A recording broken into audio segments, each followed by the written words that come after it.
Hi, my name is Ahmed. I come from the glorious country of Iraq, and I'm a born Muslim. My problem is that I practiced Islam when I was. Brother, first we request questions from the non-Muslims. Once all the questions from non-Muslims are over, inshallah we'll give you a chance.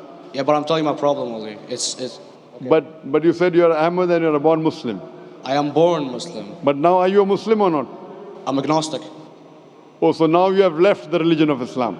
Yeah, I'm confused. Okay, fine. If you have left the religion of Islam, you can ask the question, brother. Okay. So my question is, how come I don't have the faith that you and the other Muslims have and some of my friends, even though I practiced Islam a lot and I even did Umrah, but I still do most of the sins that are forbidden in Islam, and I sometimes am lazy to do the prayer and the other subjects we have to do in Islam. I have read many books and about other religions and conspiracy theories and documentaries and such. I even have seen your own videos on YouTube, and there are many questions that go around my head about Allah and the Messenger and Muslims in general. And basically the most important question is, you said in one of your debates or questions that Allah is the creator and He's uncreated. But I have realized, how can the uncreated exist? And if He exists, how can we notice Him? How can we see Him or hear Him or feel Him or know of His existence if He's uncreated in our own dimension or so? That's one of the questions. Brother Ahmed said that he is a born Muslim. He comes from Iraq. He read the Quran, he read the books, but he commits many sins. He believes, maybe sometimes he's agnostic, and he's lazy for praying. Brother, before I answer your main question, if you do sins and if you're lazy for praying, that does not make you a non-Muslim. As long as you believe that praying is fard, sometimes you miss, it's a sin. It's a major sin that you sometimes don't pray, but that doesn't make you a non-Muslim. If you say praying is not required, then you're doing kufr. But if sometimes you do sin, sometimes minor sin, sometimes major sin, it is haram, it's forbidden, but that does not throw you outside the fold of Islam. There are sometimes waswasa of the shaitan asking you, you're a Muslim, but this is wrong in Islam, this is wrong. And it does deviate the person's mind. At that time, maybe your iman may be low. But these things should not make you consider that you're non-Muslim. Regarding a question that I mentioned in my speech, and you're right, that Almighty God is the creator, but He Himself is uncreated. You asked the question, how can the uncreated, how can we see the uncreated, and how it's possible? Allah subhanahu wa ta'ala is Khaliq, is the creator. And by definition, He's uncreated. Because normally people say that when they try and prove in logic that everything has a creator, who created this table, the carpenter, from where he got, from the tree, who created the tree, so it goes back to Allah. So when many of the people try to convince an atheist, they try and say that everything has a creator, and then they get trapped when the atheist asked him, who created Allah? So if you hear my tapes, I never go that way. I ask the atheist that how did you come to know about the universe? How did you come to know about the functioning of the stars, of the sun? And he says, and goes back, that the creator. So it's the vice versa. So if you know how to deal with logic, you don't trip over this problem with the atheist trap, the Muslims or the believers, by saying who created Allah. By definition, Allah is uncreated. And if you ask the question, who created Allah? If you have heard my tapes, I give the reply, that suppose a person comes and says that my brother John. Yeah, I know, I saw that, I heard that's funny, but I mean, how does he exist if he's uncreated? Not that is Allah. Yeah. That's the difference between you and Allah. How does he exist? Means he was existing. He doesn't have a beginning. You and I have a beginning, that's human being. So that's the difference between us and Allah. You can't say that Allah has to be like us. If Allah is like you and me, why should we worship Him? I see, but have you heard of the phenomenon, the Big Brother? used by various orders and political agendas to control the people and such by implementing it into multiple gods, and then later on it became a monotheistic religions all over the world to make it easier for Big the Brother, people to... sorry, I've never heard of the religion Big Brother. It's not a religion. It's like a theory, an idea, basically. For What does it example, say? yes. What does this idea say? What does it say? Is that when you have a big brother, it's easier for you to live life. When you have someone watching you the whole time, understanding you the whole time, protecting you the whole time, being with you the whole time, and you can talk to him, although he never talks to you back, maybe in your dreams, do it to your mind and such, it's easier for you to live. While a human who does not have a big brother and is not easily controlled into doing so and is having complete freedom is a danger for the major ruling powers and such.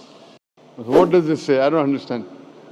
Big Brother may be there, Big Brother may not be there. So what does it have to do with Islam and God? What does it have to do? Because basically Allah is watching you the whole time. So you want to say that Allah is like a big brother? Indeed, you use him for your protection so you won't be scared. You know what I mean? See, this is the hypothesis. Hypothesis. If you have heard, how do I convince an atheist? If you have heard my answer, that you said that you're agnostic, you're atheist. Yeah. So first thing I do to an atheist is I congratulate him. What? I congratulate him. Have you heard my answer of atheist? Yeah, you congratulate them and stuff. But I haven't seen your debates with the atheist. I just saw your answers on some questions. Fine, so you haven't seen the answer of atheist? No, but I've seen your debate with David William Campbell. And that David William Campbell is not an atheist. Yeah. Now when an atheist tells me he does not believe in God like your theory of Big Brother, yeah. and if you believe in that theory, I will ask you, first thing I do to the atheist, I congratulate him. You know why? Yeah, because they think and they don't follow what their parent does and such stuff like that. No. I congratulate him because he is not doing blind belief. The other people are doing blind belief. He is a Christian because father is a Christian. He is a Hindu because father is a Hindu. Most of the Muslims are Muslim because father is a Muslim. He is thinking. He says there is no God. He has said the first part of the Islamic Shahada, La ilaha.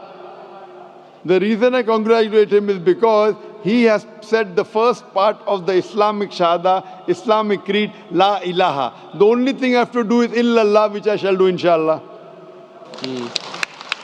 So if you have heard my answer, an atheist becomes an atheist because he believes in science, he believes in logic. Or I ask him that if an equipment is bought in front of him, which no one in the world has ever seen, and if the question is asked, that who will be the first person who will be able to tell you the mechanism of this new equipment? What is the answer? Of course, he's going to tell you the producer or the maker of this equipment. Creator, producer, maker. So when we ask him questions that how did this universe come to existence, he will talk about the Big Bang. This what we're going to talk is already mentioned in the Quran 1400 years ago in Surah Anbiya chapter number 21 verse number 30. Avalam yaral lazina kafaru anna samawati wal arda kanat ratkum fataqnahuma. Do not the unbelievers see that the heavens and the earth were joined together and we clove them asunder. This what you came to know 50 years back is mentioned in the Quran 1400 years ago. Who could have mentioned that? Well, in various civilizations in like 2000 or 5000 BC before Islam came or Christianity itself, there was various civilizations that are good in astronomy and they know more about our solar system than we do now, sadly. Brother, your knowledge of science is little, not in-depth. I do agree. There are certain things which were known as hypotheses. For example, we came to know, we were proved that the earth was spherical in 1577.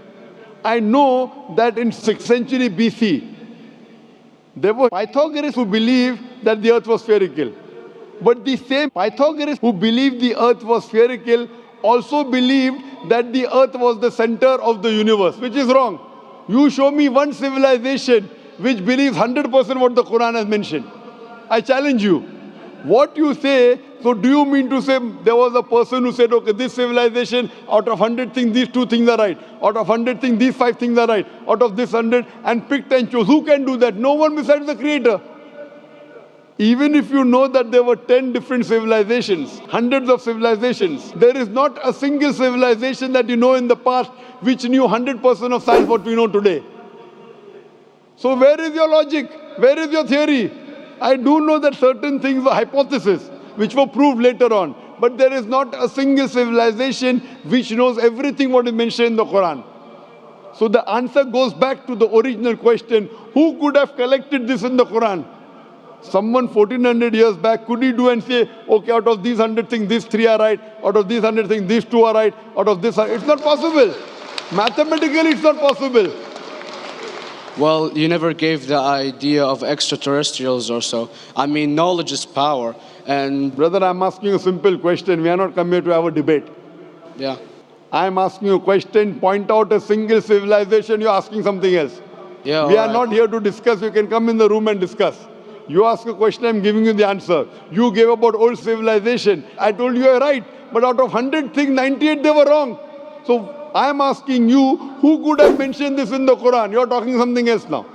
Yeah, well, I'm asking a simple question, 2 plus 2 equal how much? You are saying, I'm telling you 3 multiplied by 3 is how much? I'm asking a name, you're telling that where do you live? I'm asking a simple question, name me a single civilization which has everything what was mentioned in the Quran. Do you know of any or not? Yes or no? Well, not everything, of course. Even not 10%. Why? Babylon knows of most of the planets and such. Planet is not the only thing mentioned in the Quran. There are 1,000 things mentioned in the Quran. To say what 1,000 things are mentioned in the Quran, 10% would be equal to 100 things. Did Babylonian civilization knew about 100 things mentioned in the Quran? No, because they You don't have the cannot. They knew 5 or 6 things. In percentage wise, very small.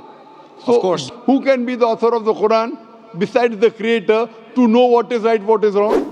Today science has established the hypothesis mentioned by Babylonian so many centuries back is today proven.